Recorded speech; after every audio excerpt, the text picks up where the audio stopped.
అదే RTV app వార్తల్ని క్షణాల్లో చదివే అవకాశం ఉంటుంది. ఒక న్యూస్ పేపర్, ఒక టెలివిజన్ ఛానల్ మీ చేతుల్లో ఎప్పుడూ ఉంటాయి.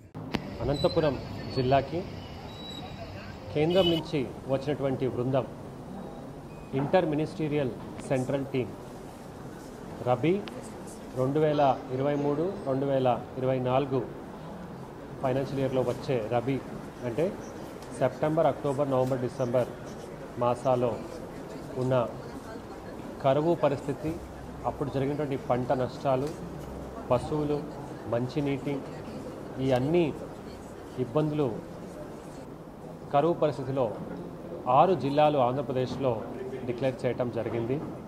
దాని గురించి చాలా క్షుణ్ణంగా, చాలా డీటెయిల్డ్గా ఈరోజు ఫస్ట్ మీటింగ్ జరిగింది.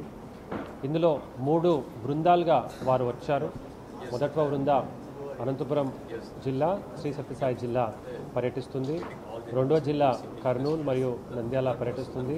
మూడవ జిల్లా ఆల్రెడీ చెన్నై ఎయిర్పోర్ట్ ద్వారా అది నెల్లూరు మరియు ప్రకాశం జిల్లా పర్యటన చేస్తాం.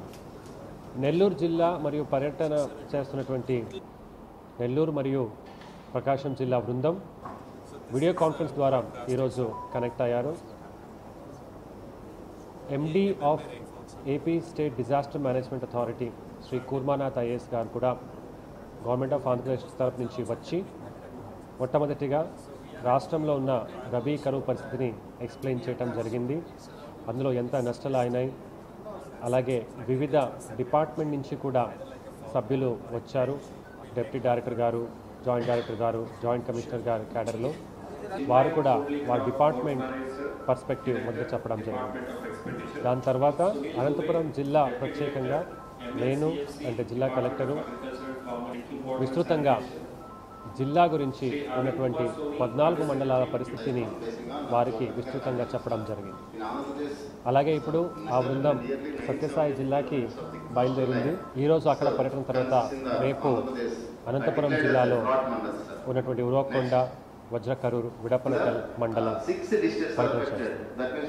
రేపు నుండి గ్రామానికి వెళ్ళి అక్కడ రైతులతో ఇంటరాక్ట్ అవుతారు మరియు పరిస్థితిని స్వయంగా వారే కళ్ళారా చూసి వారొక నివేదికని గవర్నమెంట్ ఆఫ్ ఇండియాకి తయారు చేస్తారు. ఇందులో మనకు joint secretary Pradhan Mantri Fasal Bima Yojana, directorate of oil seeds department, deputy director department of agriculture and farmer welfare, director department of expenditure, deputy director department of drinking water and sanitation మరియు under secretary department of rural development, అంటే ఇలా inter ministerial బృందం కేంద్ర ప్రభుత్వం నుంచి ఈరోజు చాలా విస్తృతంగా సమావేశం అవ్వడం జరిగింది.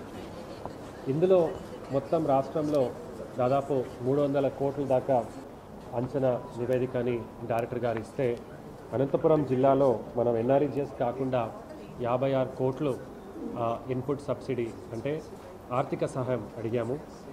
అలాగే ఎన్ఆర్ఈజిఎస్ కూడా మనం కలుపుకుంటే 26.2 కోట్లు, అక్కడ కలుపుకుంటే దాదాపు 82.86 కోట్లు. సో 56 కోట్లు మాత్రమే వారి యొక్క నామ్స్ ప్రకారం. కనుక వారు వివిధ డిపార్ట్మెంట్స్ని కూడా అర్థం చేసుకోవడానికి ప్రయత్నం చేశారు. అంటే వీళ్ళకి రబీలో పంటం వేసి పండే అవకాశం లేకపోవడం వల్ల ఇంకా ఏమి ఉపాధి అవకాశాలు ఉన్నాయన్నప్పటికీ ఎన్ఆర్ఈజిఎస్ గురించి కూడా వాళ్ళు తెలిసి అర్థం చేసుకున్నారు. అలాగే వివిధ స్థాయి అధికారులతో కూడా వారు ఇంటరాక్ట్ అవుతున్నారు. కలెక్టర్ గారితో, డైరెక్టర్ గారితో ఇంటరాక్ట్ అయిన తర్వాత వివిధ డిపార్ట్మెంట్ నుంచి వచ్చిన డిప్యూటీ డైరెక్టర్లు వాళ్ళకి కూడా అడిగి తెలుసుకోవడం జరిగింది.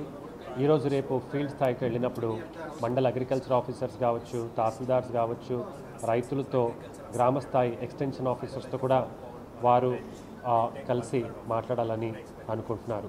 ఇలా ఈ బృందం ఈ 2 రోజు పర్యటన తర్వాత విజయవాడకి వెళ్ళి చీఫ్ సెక్రటరీ గారిని కూడా కలుస్తారు. అక్కడ కూడా వారు ఒక అబ్జర్వేషన్స్ ఏమున్నాయి వాళ్ళు తెలియజేసుకుంటారు. అలాగే అక్కడ డిపార్ట్మెంట్ నుంచి కూడా నివేదికని తీసుకొని చివరికి ఒక కాంప్రహెన్సివ్ రిపోర్ట్ని గవర్నమెంట్ ఆఫ్ ఇండియాకి ఈ 3 బృందాలు సబ్మిట్ చేస్తూ రాష్ట్రానికి రావాల్సినటువంటి ఏమైనా ఉంటే దాన్ని చేర్చే కార్యక్రమం చేస్తారు. 14 మండలాల్లో మనకు ఉన్నాయి ఈ పంట నష్టం అనేది. మీ అందరికీ కూడా తెలిసిందే. ఇప్పుడు మనకు చాలా తక్కువ వర్షం పడింది. సో ఈ 14 మండలాల్లో దాదాపు 20 రకాల పంటల్ని వేశారు. ముఖ్యంగా బెంగాల్ గ్రామ్, అంటే రబీలో బెంగాల్ గ్రామ్ మనకు మేలుతుంది. 48,591 హెక్టార్స్ మనం పండిస్తే, అంటే పండాల్సింది 78,000 హెక్టేర్స్, అందులో 48,000 మాత్రమే పండించగలిగాం. అంటే 62% మాత్రమే పండించాం. గ్రౌండ్ నెట్ 20,000 దాదాపు అవ్వాల్సి ఉంటే 11,000 చేసిన 56%. అంటే వర్షం లేక కరువు పరిస్థితి ఉండడం వలన తక్కువ ఏరియాని విస్తృతాన్ని మనం పండించాము.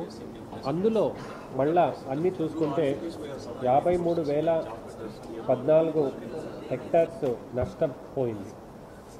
45,06,00,000 రూపాయలు విలువ, అంటే ఈ NDRF national disaster relief fund దానికి ఒక గైడ్ లైన్స్ ఉంది. అందులో ఒక రైతుకి 5 ఎకరాలు అంటే 2 హెక్టర్స్కి పైబడి నష్టపరిహారం రాదు.